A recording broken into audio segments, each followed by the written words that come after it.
Hello friends, മഹാലക്ഷ്മിയുടെ പുതിയൊരു റിവ്യൂയിലേക്ക് എല്ലാ കൂട്ടുകാർക്കും സ്വാഗതം. അങ്ങനെ കണ്ണനെയും മഹാലക്ഷ്മിയെയും വാക്കുകൊണ്ടും പ്രവൃത്തി കൊണ്ടും ഉപദ്രവിച്ച ആർക്കെതിരെയും ഇതുവരെ അവരൊരു തീരുമാനങ്ങൾ ഉണ്ടാക്കിയിട്ടില്ല. പക്ഷേ ഇപ്പോൾ കണ്ണനാണെങ്കിൽ ഓരോരുത്തർക്ക് തിരിച്ചടികൾ കൊടുക്കാൻ തുടങ്ങുകയാണ്. അങ്ങനെ കണ്ണനാണെങ്കിൽ മഹാലക്ഷ്മിയോട് പറയുന്നുണ്ട്, തോമസ് വൈദ്യരുടെ ട്രീറ്റ്മെൻറ്റിന് പോകുമ്പോൾ ഓഫീസിലെ പല കാര്യങ്ങളും പല കണക്കുകളും തകിടം മറിയും, അതുകൊണ്ട് അതൊന്നും ഇനി ആവർത്തിക്കാൻ പാടില്ല എന്നും അതിന് പകരക്കാരനായിട്ട് ഒരു പുതിയ ആളെ നിയോഗിക്കണമെന്നും പറയുമ്പോൾ മഹാലക്ഷ്മി എടുത്തു ചോദിക്കുന്നുണ്ട്, ആരുടെ കാര്യമാണ് കണ്ണേട്ടൻ പറയുന്നത്? വേറെ ആരുടെയല്ല, ആ വാമദേവൻ്റെ കാര്യം തന്നെയാണ് ഞാൻ പറയുന്നതെന്ന് വ്യക്തമായിട്ട് തന്നെ കണ്ണൻ പറയുന്നു. അങ്ങനെ പതിവ് പോലെ തന്നെ വാമദേവനും ഉണ്ണിയും കൺസ്ട്രക്ഷൻ കമ്പനിയിൽ വർക്ക് ചെയ്യാനെത്തുന്നു. ആ സമയം അവരുടെ എല്ലാ സ്ഥാനങ്ങളിൽ മറ്റൊരാൾ വർക്ക് ചെയ്യുന്നു.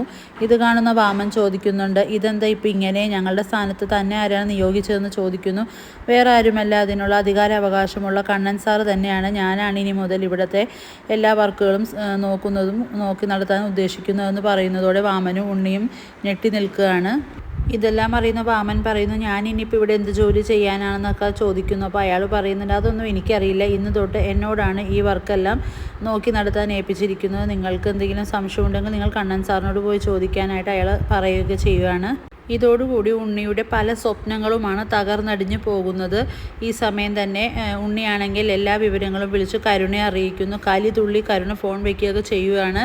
അതിനുശേഷം കരുണ പ്രതാപനെയും മുത്തശ്ശിയെയും വിളിച്ച് ഈ കാര്യങ്ങളെല്ലാം വിശദമായിട്ട് തന്നെ പറയുന്നുണ്ട്. അങ്ങനെ കരുണയാണെങ്കിൽ വീട്ടിലേക്ക് വരുന്നുണ്ട്. എന്നിട്ട് മുത്തശ്ശിയോടും അതുപോലെ പ്രതാപനോടായിട്ട് പറയുന്നുണ്ട്, എൻ്റെ ഭർത്താവിനായ ഉണ്ണിയെ ഒരു കൂലിക്കാരനായിട്ട് കാണാൻ വേണ്ടിയിട്ട് തന്നെയാണ് അവൾ ഇങ്ങനെ ഒരു പ്രവൃത്തി ചെയ്യുന്നതെന്ന് എടുത്തു പറയുകയാണ്.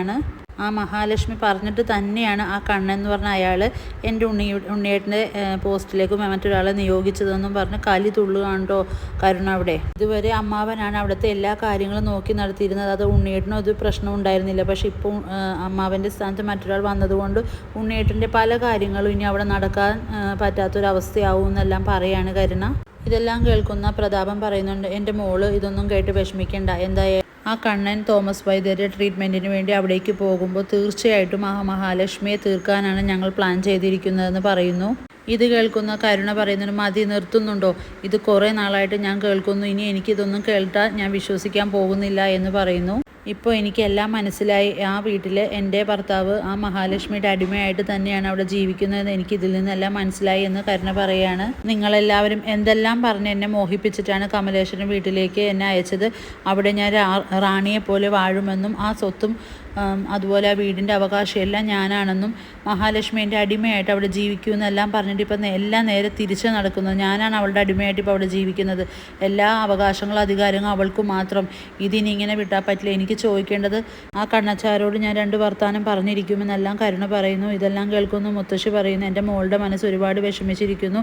ഈ സമയം അവൾ ഗർഭിണിയായിരിക്കുന്നു. ഈ സമയത്ത് അവളിങ്ങനെ മനസ്സ് വേദനിപ്പിക്കാൻ പാടില്ല. അവൾക്ക് സന്തോഷം കിട്ടേണ്ട സമയമല്ലേ എന്നെല്ലാം പറയുന്നു.